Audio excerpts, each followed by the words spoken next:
smoking on an empty gas tank for 6 weeks now. Every time I go to cook, I talk to my time. Amen. Until the day she dies, she will not lose her blessing. Pull up for me. I want to jump ahead of myself a little bit, and I want to go to Proverbs chapter 3, verse 9 and 10 for a little bit. As a matter of fact, this will become a significant part of who we are, how we're going to survive. Nobody working in the book behind it? The boy not asleep.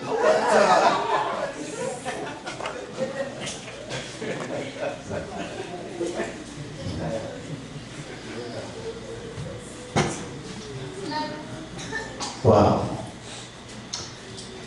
Let us, while we wait for him, you're going to find it in your Bibles, and we're going to read it.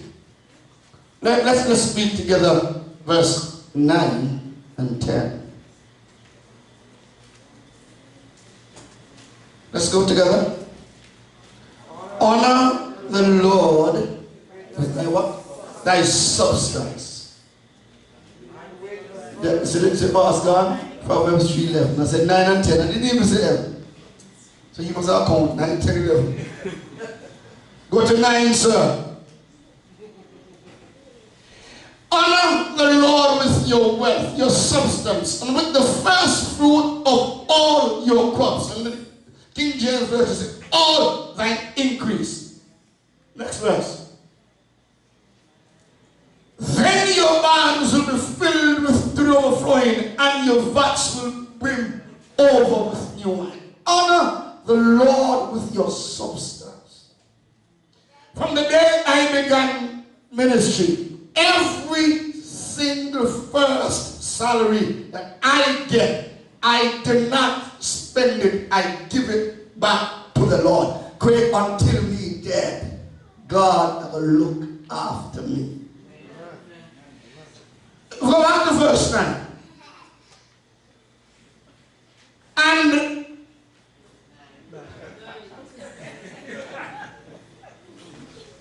honor with your wealth and with what? The first fruit. The first fruit is your first fruit. And I practice that literally. Anything that I get as a first fruit, whether it's a raise or whether it's something that is growing in my yard, I give it to the Lord through his servants or through somebody. I honor the Lord with all my first fruits. As a matter of fact, the other day, I know my intercessors spent significant time praying for me. So that a few months ago when the church that I pastor gave me a raise, I took the raise to intercessor prayer group and I distributed it among all of them. Amen. I invest in the people who invest in me. Amen. Honor the Lord with your wealth. Honor. Give it. And of course, I believe that you know that a few years ago when I traveled to England, I said, God, I'm on a long flight to England. I am going to honor you by saying, praise the Lord 1,000 times. So watch me like a madman, they play, praise the Lord, praise the Lord, praise the Lord, praise the Lord, praise the Lord, praise the Lord, praise the Lord, praise the Lord, praise the Lord. I got to 1,000. When I got to 1,000, I said, God, I might have missed some, so I want to give you some extra. Praise the Lord, praise the Lord, praise the Lord, praise the Lord. And I went on and on to another 100. When I got to England the Wednesday, I preached the funeral. The Thursday, and by the Friday, by the Sunday rather, after the funeral, I went to church and I spoke at the church. And a lady walked up to me and gave me an envelope and I said, put it in my jacket pocket because I was speaking to somebody. When I got home and I knelt beside my bed and I said, Lord, I want to thank you for the day. I remember the envelope and I pulled it out. When I checked, it was money, pounds, in all 20 pound notes. And I counted 20, 40, 60, 80, 100, 200, 300, 400, 500, 600. I can just imagine as me account garden and about 500, 600, 700, 800, 900, 1,000 and I say, God, you know, easy enough. I say, God, you know, easy enough. So put that money together. In case I didn't count right, and I counted again, 1,000 pounds, and I continue 20, 40, 60, 80. I said, God, for 1,000 praise. God says, I give you a pound for every praise. And you said, if I forgot anything, and God is saying, I'm going to give you extra. The way out of your financial dilemma is not to how much you can receive, or how much you can give. And I said to myself, God, 1,000 praise work go up, 1,000 praise have a work come back down. But this time when I come, pan finger, you get a piece of paper, I will get up to now, I'm going to jot down that.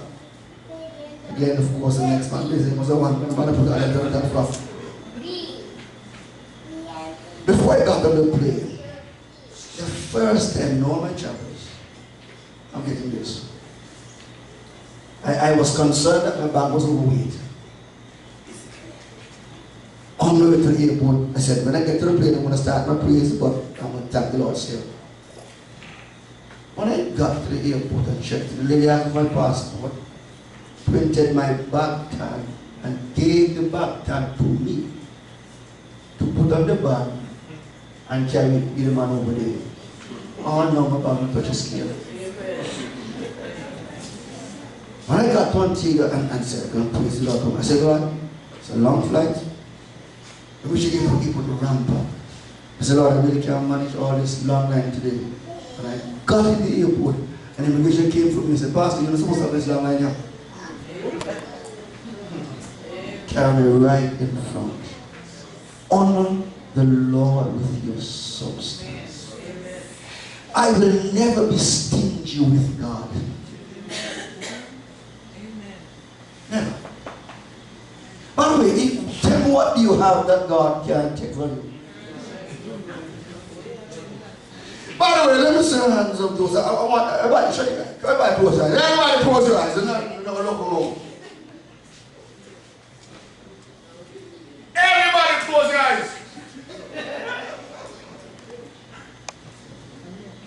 And you open them more when I say open them. Children, you too. Let me see the hands of those who have ever blessed your pastor with your salary.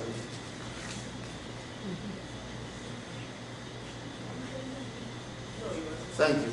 Put down your hands. Watch it. I see 4 hands. 3 from sweets, 1 from faith. Honor the Lord with your substance and the first fruit of all your increase. You cannot. Let's go back to the presentation now. Once again.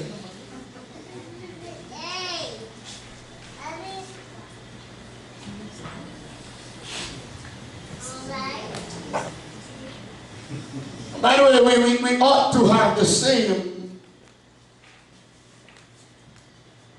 feeling to give as we have to receive. I want us to look at some general scriptures that speak about money or finances, just generally. Giving to the Lord was a principle from the first pair of offspring of this earth. Who are they? One man ended up dead. And it's all about giving, you know. You realize that? One gave of his fruits. One gave of his, and because of God intervening and says, what happened to you? One get vexed, and it's all about giving. By the way, tell me which fruit tree bears fruit for its own benefit. You ever see mango? So all of creation, all they do is to give. Give. The sun does not benefit from its own shining. The only part about creation that doesn't have to give is man. Giving. is your way out of any financial problem. Amen. From day one, giving. Cain and Abel, they were just the first set of parents. Nobody else did. Giving came full square. The portion that you receive on this earth is connected solely to a covenant of the Lord. I want you to read Deuteronomy chapter 8 and verse 18.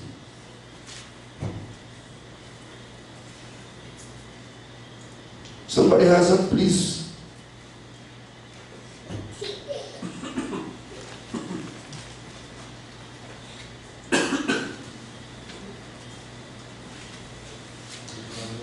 Yes, by the way, before I came here tonight, I looked at our I came to Sweets in 2002. And I looked at our 2003 report. And I smiled.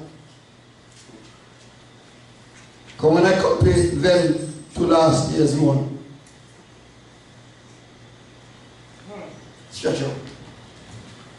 And I said, no, church, when I pastored in Barbuda for 4 years, initially, about the first or second year, the finances went so low that there were times when my salary wasn't here. And when I left there in 2 years' time, we were able to lend another church $20,000. We were able to lend a church 20. The million 20 means I don't have more than 20. Amen. I may have more than 40. Yeah. Amen. As a matter of fact, I spoke to my church this evening and asked you to send me some information because for the past 5 years, for missionary, our church has raised maybe over $250,000. As you know, 2 years ago, we gave the district over $100,000.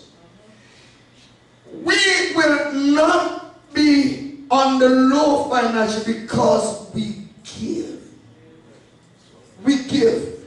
When the Bible church was building here, we said to them, look, many years ago, before I came, you loaned Sweets Church some money. And I said to Sweets, we're not going to let them any money. We're going to give them 100 bags of cement.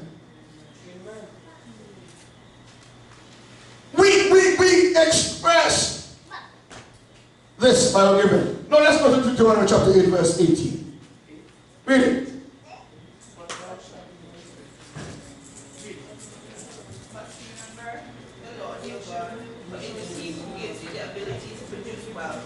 And so confirms his covenant, which he swore to his ancestors, as it is today. It is the Lord who gives you the ability to get wealth. And for what? Because of what? The covenant. It is a covenant of God, and God wants to release upon his people a particular kind of grace and a particular kind of wealth that is connected to him. And he says to us that at the end of the day, by that connection, remember that it is God who gave you the ability to get wealth. It's not your smartness. It's not your academics. It's not where you work. Because it is. This pastor here will not work secularly until he dies. But this pastor will always. The other day, a few years ago, I think it was the same that I was shouting to in England, so I had to use a ticket money was 3,000 plus. And I wanted $2,100 to pay a mortgage. The Lord said, no, man, I'm Sato. Lord said, no, man, he's Sato, John. A church called me to do 3 nights of service. Not a Wesleyan church. Other churches give me more than Wesleyan church give me. And that church gave me for 3 nights $2,400. All I need to cover the mortgage.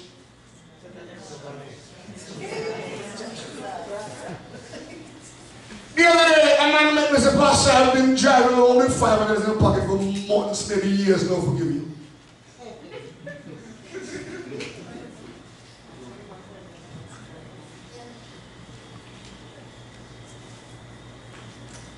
God has given us the ability. Yeah. But the problem with a lot of us as church people is that the more we get is the less church we go. So it is God who gives you. The motive for giving should not be for receiving, but to honor God.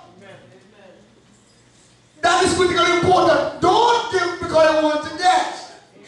That should not be the motive. You just want to honor God. Period. Amen. Amen. You can't give God enough for all He has done for you.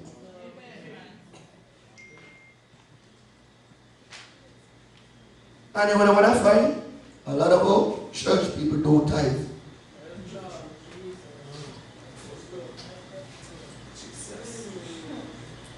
Let me tell you, you can jump from now until Jesus comes. Your curse are going to tap you to the dead if you continue not to tithe. As a matter of fact, you are not to tithe when you are left back. Some people pay them bills and then have $100 left back. Then you belong 10 at the time.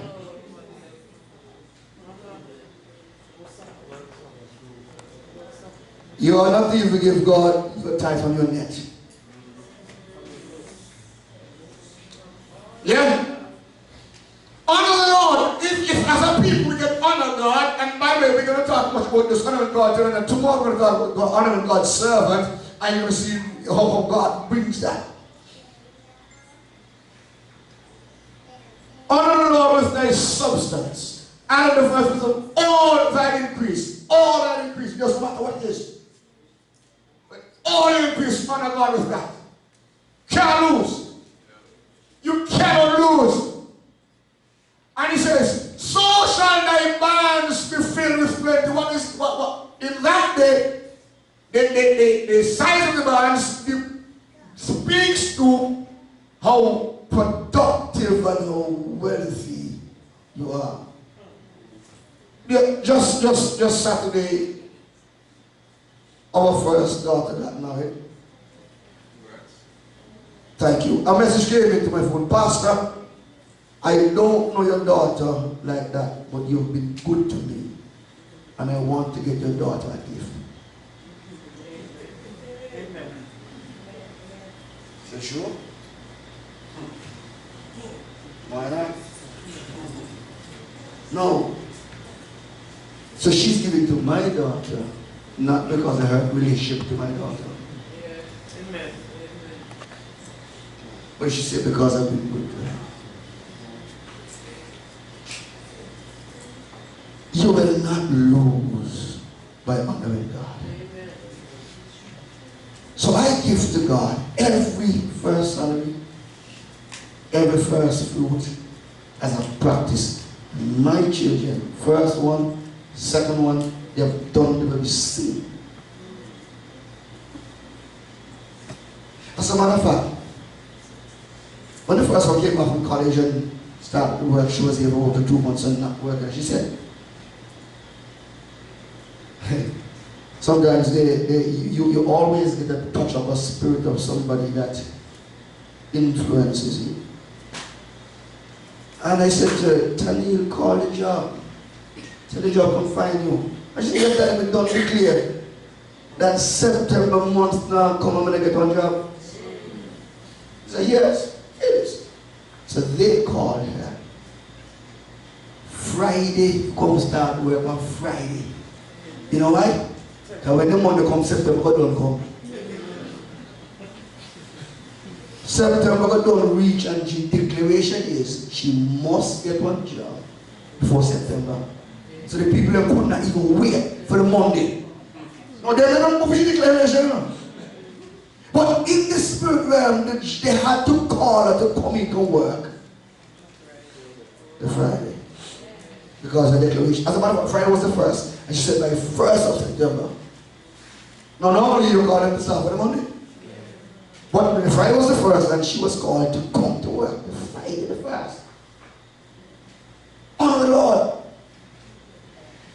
She is in the States. called me and said, Daddy, I mean, most of them in family come down with that. Daddy, I don't understand your daughter. He said, if my daughter was half of your daughter, I would feel good. That child is in college and she's doing a little job at the school and things, whatever. And when she comes to me, right before the holiday, she brings all her little tithes here. For the months, and she says, Helen, put this in the offering. Amen. In America, where things are and whatever, I said to her, all you need to do is to go to the States and study, leave the funds to me. Make me get a headache there. In her last year, she wanted to get a room off campus that is much cheaper. And she said, Daddy, all the other students, well, to do that, you have to get permission from the school. And all the other students have gone without permission. Can I go? I said, nah, all the time. And I said to her, watch it. So I jumped on my computer and I wrote a letter to the college. And the next day or two, they called and said that you can't go. So she was released. Amen. All things are connected. All things are connected. So, social barns are filled with plenty. And I press this word, your wine area shall not have room to hold all that God has given to you. Our attitude towards giving should be even more jolly than receiving. But Jesus Christ said, it is more blessed to give. A couple of months ago, there is this particular guy, every time I see him, he wants some kind of money. And when I saw him coming this time, I wasn't really so happy. Because I know at the time, I mean, you're a young man, younger than me, you're working as well. Why should you come? And I spoke to myself quickly and said, give him as if you're receiving. So I took it out and I smiled and I gave it to him and felt the same way that I would have felt if I was on the receiving end. Can't lose. I have shown you all things. How that in labor you are to support the weak and to remember the words of the Lord Jesus Christ. How he said, it is more blessed to give than to receive. We ought to safeguard the attitudes of our hearts when God releases the heavens over us. Trust not in oppression and become not vain in robbery. If riches increase, set not your heart, and in the Bible not be having the churches that people get sidetracked when they get things. They pray meeting us all, see you no more again. And you give all kind of excuse. Let us quickly look at some statements I want us to pay attention to quickly. The financial atmosphere can hardly go beyond the example and life of the leader. Now, Mark did not know I had that. The financial atmosphere can hardly go beyond the example of the life of the leader. We can't have a stingy leader and a giving church. Amen. And here it is, no member will outgive me. You know what I'm saying? To raise $60,000, we ask 100 members to give $50 every month. But every month, towards the missionary, to cover me, my wife, and my 4 children, I give $400 plus every month towards missionary. I'm required to give 50. And for them 2 children that I work, I'm required to give nothing for them. No, serious, but I still give to cover everybody in the family. Quick until I die, God is going to look after me. So it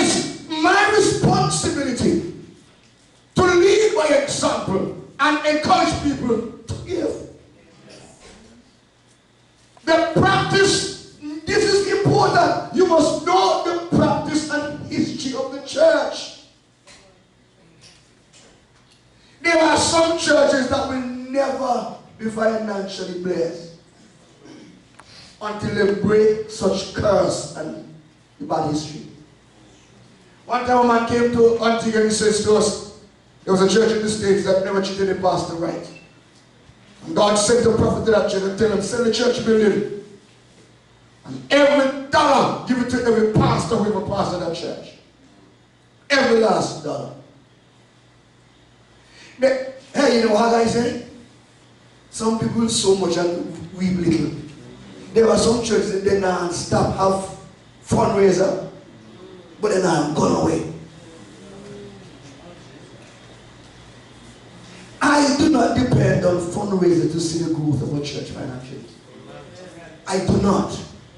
We do it because we want to have fun. The men cook and we do it. It's just fun. Nothing is just fun for us. As a matter of fact, the other day, a man came together and said, one of the young men, as a matter of fact, we said, one of the young, any young man from our group getting married, the least we can do is buy all of them for their suit. They came together and said, look, hey look, this young man is getting married. We're going to buy his bed. Amen. Every opportunity that we get to give, we jump in. We don't depend on the opportunity to receive. We jump in on every opportunity to give. Every student that leaves our church and go to study, we give them 500 US every year. Last year, they went in a couple of schools, the church gave every couple 500 US towards the cruise. Our Bible school student, there are 6 terms, we took care fully of 5 terms.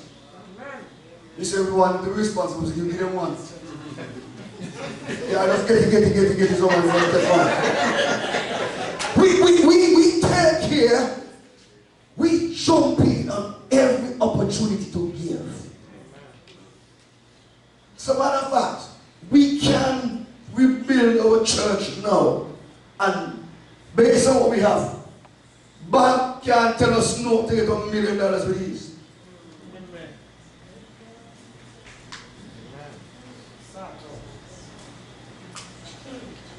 We have bought properties, lands, cash. We don't owe the bank, not as the one that bank supposed to be called, they must talk plus no. It has nothing to do with our financially stable plan. It has to do with our attitude towards giving. Watch this. To get something big, you may have to give something big. And you remember, God came to Solomon and asked him, son, tell me what you want. Anybody remember what Solomon said? What he said? You ever check out what happened before God came to him that night?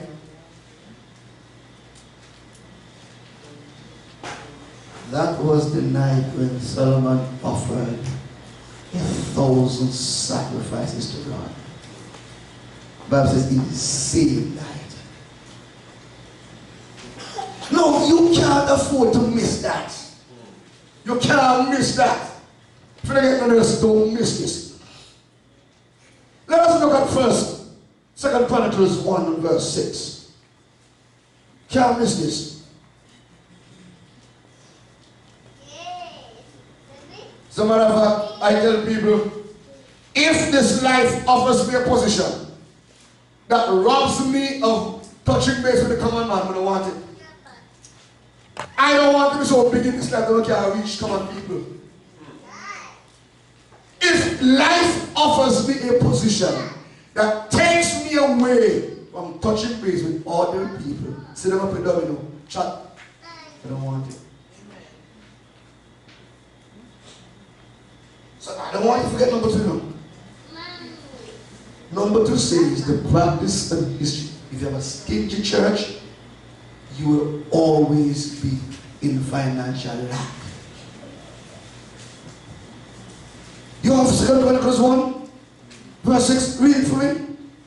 And Solomon went up thither to the brazen altar before the Lord, which was at the tabernacle of the congregation, and offered 1,000 burnt offerings upon it. Yes, here it is. So that's what Solomon did. At that time, Solomon didn't ask for anything. Solomon decided he's going to give an offering that nobody before him ever gave. Oh, no, follow me. Look at verse 7 to 12. Let us look at that quickly. I need us to get this.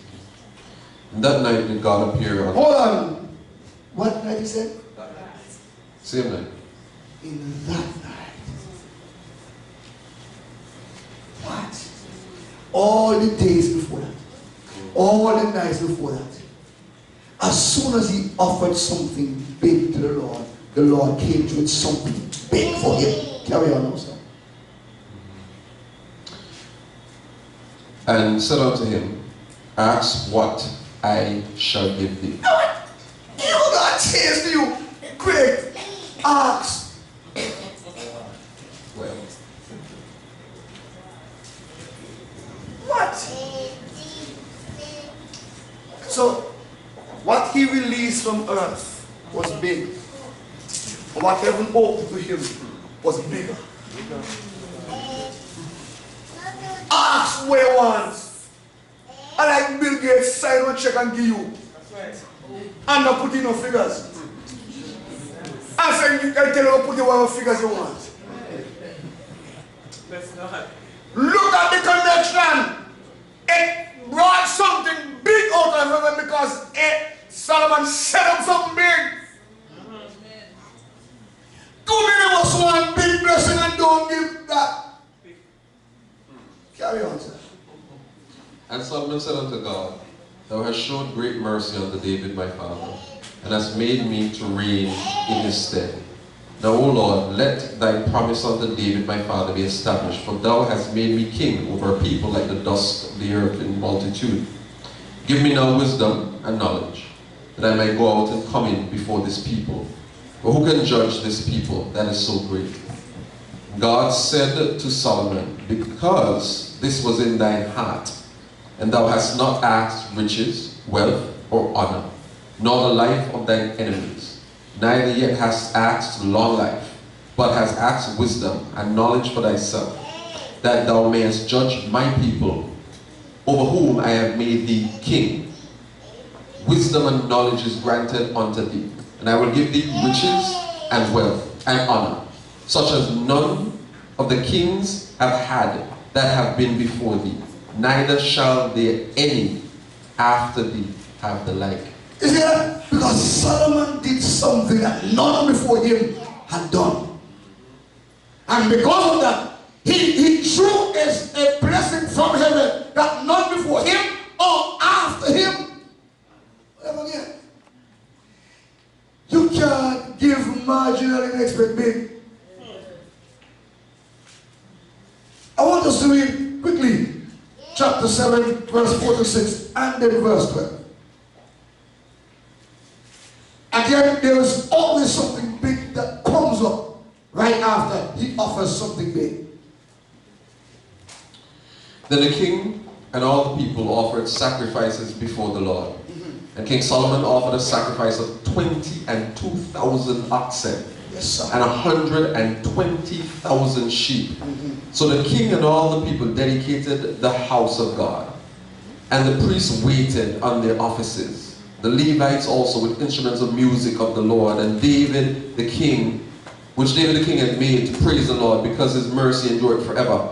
And David praised by their ministry, and the priests sounded trumpets before them, and all Israel stood. Verse 12. And the Lord appeared to Solomon by night, and said unto him, I have heard thy prayer, and have chosen this place to myself for an house of sacrifice. 22,000 oxen, 120,000 sheep, something big again, and God comes again to him. Every time he releases something big, God comes to him. God will send to find you You will send blessings to come after you. Something you will not go looking after. They will come looking after you. Serious. Look, the general attitude of church towards giving, we have to check that. Generally, what is our attitude towards giving? We have to check that as well. No, don't go leave this one tonight. Don't go leave this one tonight. Recall, if your finances were ever sown on any evil altar. Do you know that they don't go to a witch without money?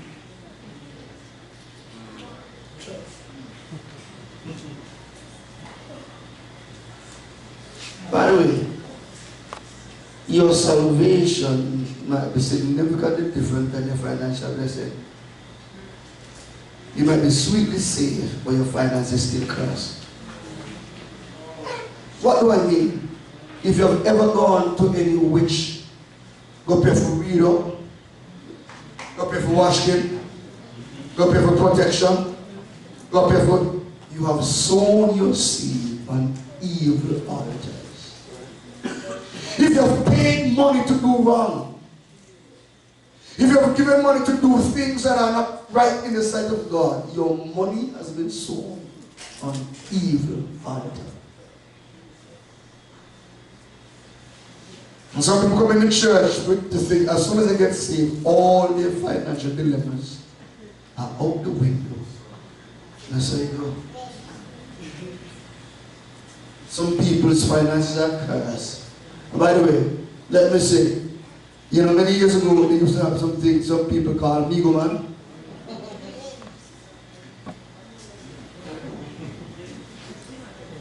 Some of them are evil altars. Check yourself and to ensure that you have not sown your seed on any evil altar. Once you would have paid money to do any wrong, your money has been sown on an evil altar. To commit abortion, that's just what happened in the Latin church, you know. Because they're in church, they're on the, what they call worship team. You know, they're active in the church, they don't want nobody to know, so they pay money to get rid of the baby, commit murder. Monies have been sown on evil altars. When you give money to people to, so even if you didn't do the committing of the abortion and you pay for the person your money, it has been sown on evil altar. And that curse continues to follow you until God, through you, break the curse. I want you to forget that. Also, the assignment of the kingdom of darkness. Every church has a particular assignment against it. Some churches, and always pay attention, if you have people in the church who mess with church money, that can bring serious curse for the church. I tell the church I pass all the time, if I'm driving to town, but deposit church money, I'm going to carry all the gas. You can tap on the road and beg on right, come and touch church money. I hear people accuse me of church money before seeing, and when we see God do it every year. When we see God don't bend them up, even me sorry for them. Don't do that. Don't do that. Sometimes church have an assignment of the kingdom of darkness to ensure that certain lives and certain churches are kept in poverty.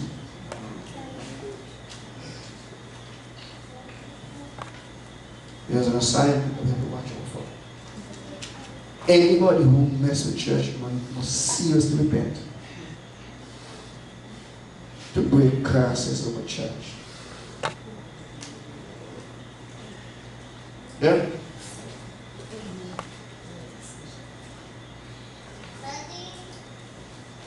Members faithfully pay their part, blessing the servants of God. As we say tomorrow night for that one. Each member must play his or her part in blessing the man of God. As a matter of fact, if for some reason, after tonight, tomorrow night, you decide to give me $2, it's not to benefit me. Because I can walk without your money. But I will tell you this. If God has to send somebody from Japan, He will. Members faithfully play their part in blessing the servants of God. There must be prophetic declarations over your finances after you would have done all that is divinely required. You have to prophetically release your blessings over your own finances after you don't know God tell you. So here it is. You're not allowed to prophesy over your money if you're not paying tithes. You have no authority to prophesy over your finance if for some reason your money is still on evil altar. You have no authority to prophesy over your own finances if for some reason you are not doing what God says you ought to do with money. And that is why I can stay clearly until I die. God have to look after me. Amen. Have to.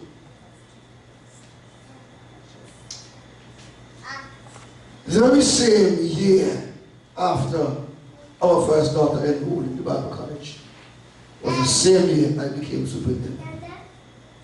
That is what helped me to keep my daughter in college until the day I die. God will. Listen, if the day comes when the West interested in what we want, we just go up and praise God, okay, I'm seeing coming to some bigger church away from it.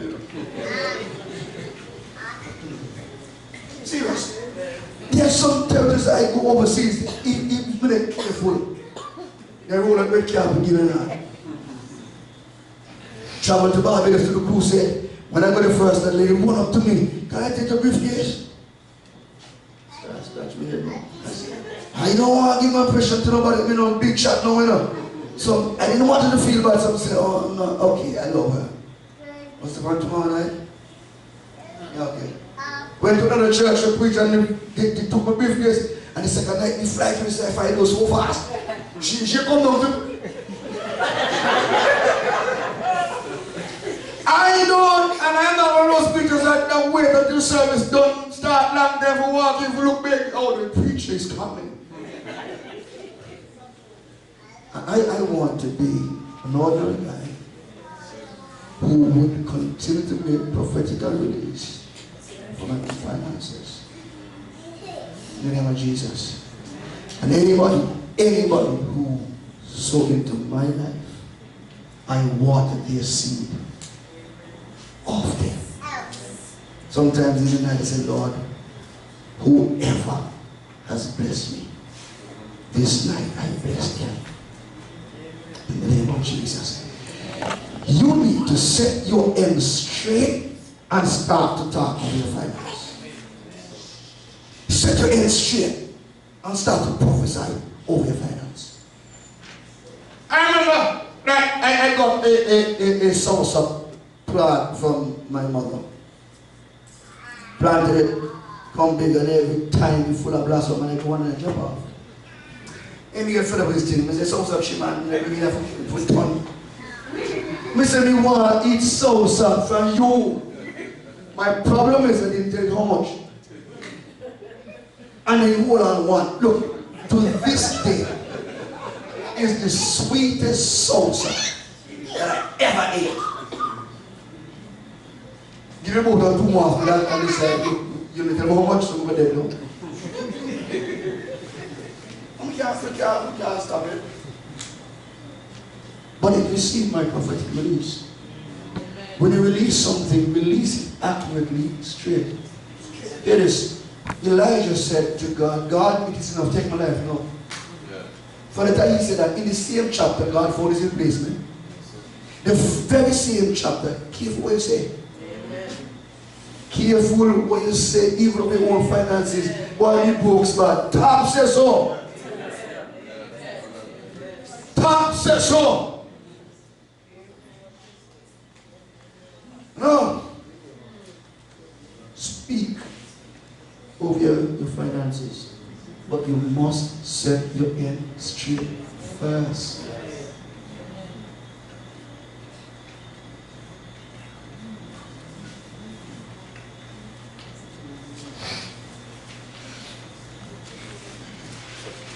Here it is. Your own negative declaration to cripple your finances. Here it is. Thus says the Lord of hosts. This people say. Hear that? It's not what God says, it's what the people say. This people say, the time is not come, the time that the Lord's house should be built. They say. That's what they said. Cripple them. God always hits the issue directly. Is it time for you only to dwell in your sealed houses and this house lie waste? God go on the bush. God hits it squarely. God always gives a mild caution to break your financial curse. Consider your ways. By the way, if you do the same thing, the same way, you're going to get the same results all the time. And don't give based on the amount you have. Sometimes give to God all that you have. I remember one Sunday I challenged the church, listen, I want everybody here to give all that they have to the Lord. And I put in my hand water, all I want to know water, and I threw it in the offering plate. It has nothing to do with tithes. And by the same afternoon, I got that. No. Remember the day they were pretty boy in case of Jamaica? Case was a Thursday. Sunday morning I get them up meet my wife and the children in the kitchen. And I said to them, hey look, you go Jamaica tomorrow. You go for the boys. How many? 500 years and I have money right now. He said, tell me he said, Daddy, you don't know it already, so that's all. No announcement. I said, I'm going for them boys tomorrow, Monday, and I need 500 US by this evening. Went back to church evening, somebody walked up and gave me 70 something US. And I tell the church now, somebody has gave me 400 plus US. I said, God, I'm gone now. Gone. No flight there to Jamaica, Caribbean Airlines in time. Gone to Miami to Jamaica. God will give me all that I stand in need of every time I need it. Because I will not stop honoring God with my substance or my first fruit. When I got to Jamaica, I went to the hotel where they gone to the hotel where there was a gentleman in the stadium who was doing a presentation. So I went straight to them. Not even pretty boy them knew I was coming. I did not announce it to the church. As a matter of fact, some missions that you have to go undercover. When I got there and told them, look, I come for them boys, the man looked at me and said, you're all a long time in Jamaica. And because of respect, because of you, it's going to stay. I said, you watch and see. I said, you watch and see. And I said, not going to see. The Tuesday when we went to the police station to sign in, when they step outside and walk, I said, hey, stop man. Tell the police station goodbye because you are not coming back here. The boys, goodbye station. When I went to Jamaica for about a month before that, I had my intercessors on a midnight prayer for every night. Covering the midnight. When I got to Jamaica, I tell them what, hey look, me not ease up the midnight until this case called now. And I tell her, I can't go sleep and me up and pray for Friday. So midnight I fought with me. The lawyer had said to them, they don't need to come back to see them before the case. But God wanted me to meet the lawyers. So the Thursday morning before the case, we should have left home about 9 o'clock to get to the court for 10 o'clock. Lawyer called at 8 o'clock, you all need to come to the office now. So we were just there casually getting the breakfast ready. So we have a hustling to have breakfast, run by the road in Jamaica and Jamaica. But the night before the case, I was up all 2 o'clock praying. When we were in the lawyer's office, the lawyer said, something happened about 2 o'clock last night that I can't figure out. I said, why? She said, something woke me. It wasn't my phone. It wasn't an alarm. It wasn't anything. But as I got up, I was led to take my phone. And when I looked at my phone, there was a message from the prosecutor at 2 o'clock saying, we have no more interest in the case. Go on. Amen. The lawyer, all the time he opened the pressure over me. And that's what troubled you last night. When we went to the court the next morning, I had no pressure, you know. And because here it is, trust me, every courthouse is with witchcraft. You would not imagine when people go a witch and warlock before the court case to better get ready. So they go inside many times, ready for killing anybody.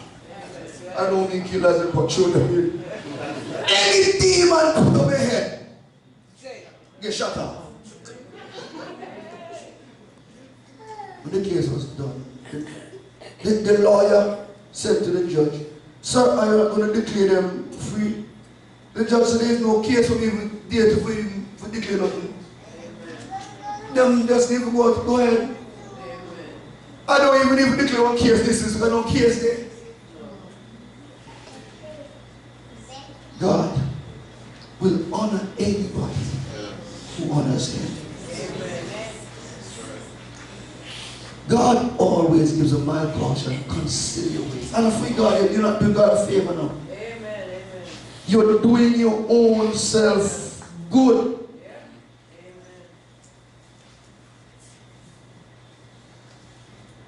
Every financial lack is heavily hinged on your personal attitude towards the things of God. Amen. Yes. You have sown, and I'm going to finish right just now because I see somebody down here already in the presentation, just sleeping people. I don't have time to waste, you know. For the past couple of weeks, they go like, and then for me to spend time today, do presentation, and then you come. I say, no man, I don't do that. No, I'm serious. Amen. You don't know how much it costs. And another thing, I amaze myself because you know what I think about me? I can do a 12 hours work non-stop, lie down for 4 hours and get them feel fresh like no boy, something. You know what it is? You have so much. Bring in little. You eat, but you have not enough. You drink, but you're not filled with drink. You clothe you, but there's no one. I need an earnest wages to put in a bag. It's not someone you not, it's not someone you not get the money, so you get the money, but you know the money gone.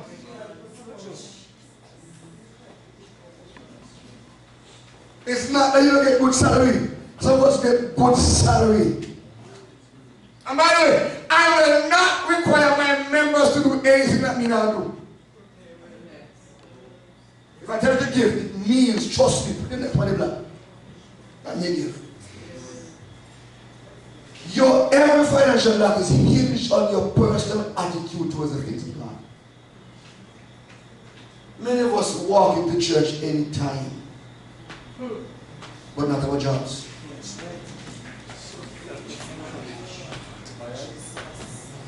Some of the Western churches have some of the most disciplined musicians they can find. As they don't play the God of our line. And we want God's big blessing. Even some of the ministry keep people, when they don't perform, they go just pull out and we want God to bless us. We just look one bird and remember something. One morning, I normally go walking across roads with every morning. 2 miles, 3 miles, because I'm telling you, I don't want to preach on blue.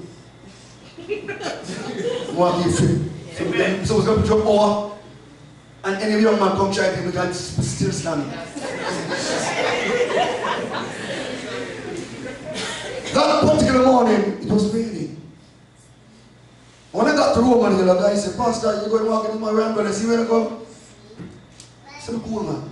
But I just felt I need to go and walk in. When I got to Olson in church, it was raining so much that I stood up on the table 15 minutes to say rain is because I meant I must walk that morning.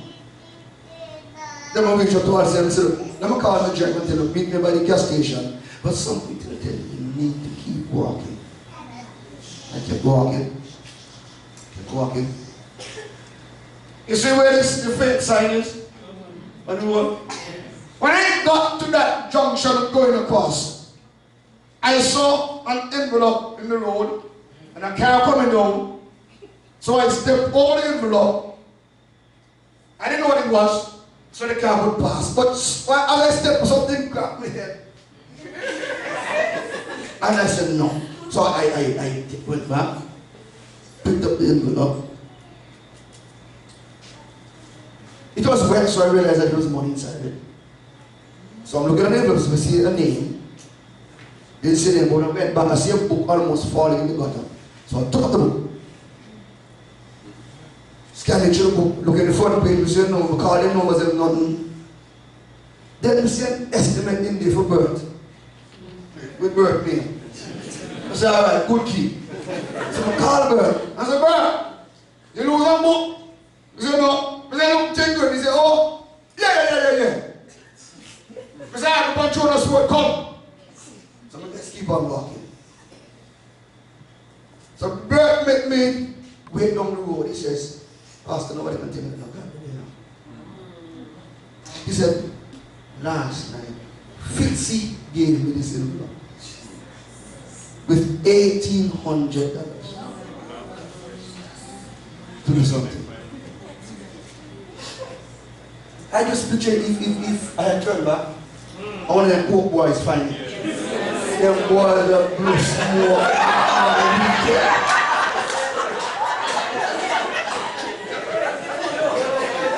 Hey, you know what's giant that? You know what's big head that? Oh my goodness. And I was particularly happy, you know why? Because if I turned back, I would have owned it. And I'm glad that the two persons that one was connected to belong to the church. There's only one thing that was missing. One thing. And nobody guess one thing was missing? No. One thing was missing. Virtually said, boy, you lose $1,800. The right one find out. So Pastor, you know what?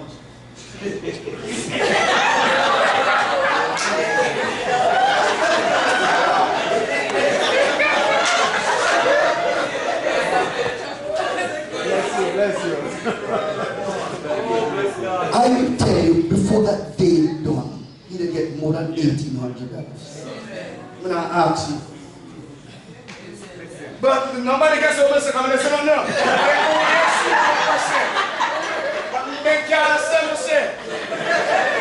Hear this. Pastor Bishop, that moment in his life may never come again. Sometimes God gives a window to open. Watch it. I'll give them an example again. Every morning I go walking, there's a pickup that passes between Roman Hill and Olson. And every morning this pickup flashing the light, blowing the horn, putting up that way pickup so dark we can't see window. Passing for months every morning. One morning, when I got to home, I said, God, there's a pickup that always passes me on the road. Next time the pickup meet me, make it stop. Wind on the glass and say something to me. Said it that morning, so we gone. When I got to the police station, the pickup pulled up beside me. Stop. Wind on the glass. I said, good morning, Pastor. Come look at the pastor. That morning, I said, God, the heaven is an open heaven for me. And I lock into that here. Every step I took, I begin to bless my family. I bless the church. I bless pastors. I capitalize on an open heaven. Amen. Amen. God had given birth to an open heaven that morning. We think that the open heaven means that we were receiving help. Sometimes the open heaven say no. It is the giving that help. I do not miss opportunities. I remember one time I went to St. Vincent to do a crusade. I mean, I don't work secular, so every crusade when I get always timely. And sometimes things are really hard, but we don't complain to people. And I got the money from the crusade. But there was a lady in the church that was in a chair because she got into an accident and crippled from her waist down. And she needed some machine to get her around and needed some back. And in my heart, I just took the money and just gave it to the people and I said, look, get this thing. So I came back to Antigua. Richer. Not in finances, but richer in I felt good that I was able to minister to a need that really needed it. I don't want to sow much and bring little. I don't want no curse over my money. Hear this. God gives clear and precise directives to eliminate the financial curse. And I want us to read that those two verses. I'm going to finish just now. Haggai 1, 8 and 9.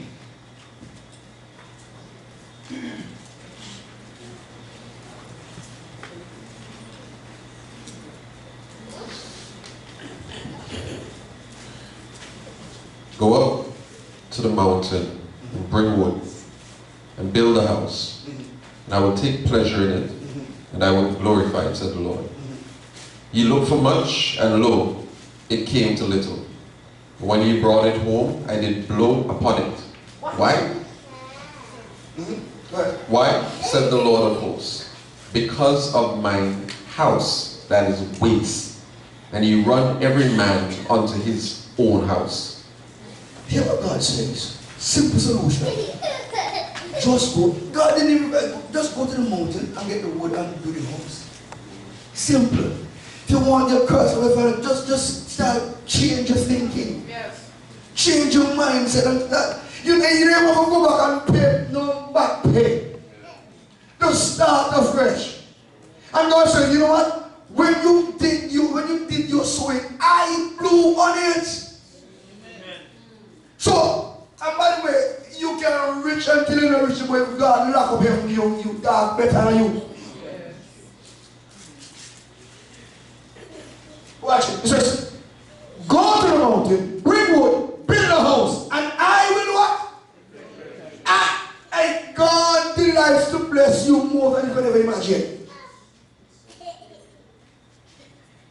You look for much, and lo, it came too little. And you brought it home, and I did blow upon it. And God tell you why?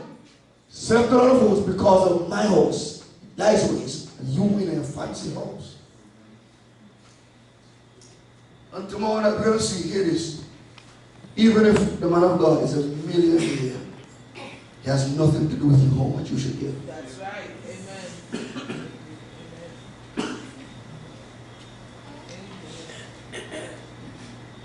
This is the final one. The lack of all your financial blessing is not on earth. So you must shift your focus from earth to heaven. Therefore, the heaven over you stayed from your fruit. Some of you, heaven lock off from blessing your finances. Lock off. So you don't bow for now until next month and praise God from now until you can, until you release that block. There's only one way to release it. God has power to lock up and release all your financial portions. It's the last scripture says, and I call for a drought upon the land. God did it. And upon the mountains, upon the corn, upon the new wine, upon the oil, upon all which the ground bringeth forth, and upon the men, and upon the cattle, and upon the lay. Here it is. There's been says 6 weeks now shall come upon an empty gas tank. So the heaven is open over from gas tank.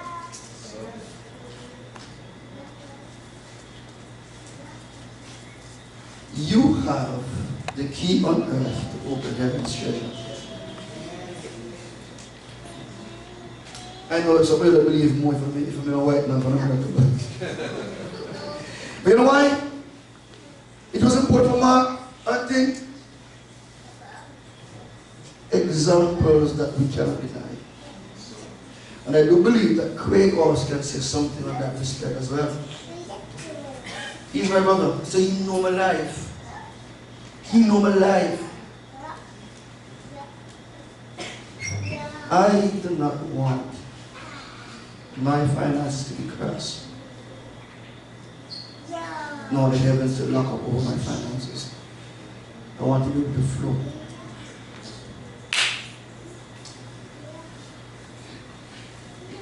I have so far owned a few cell phones, and I've never bought one.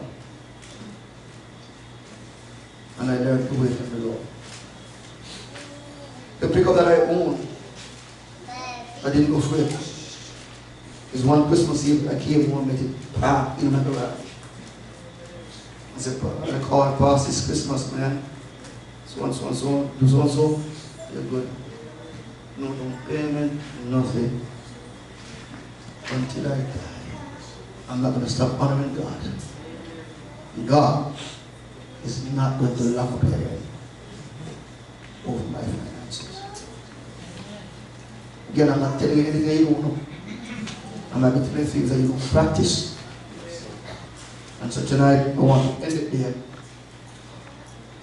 Tomorrow night, we're not going to release blessings over your finances. Tomorrow night, I want you to know and talk about things that you must do concerning the servants of God. By the way, if you sow your seed in a false prophet's life,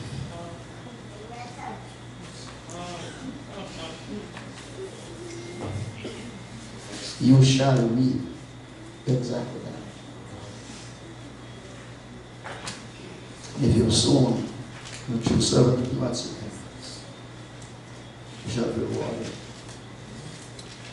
God bless you.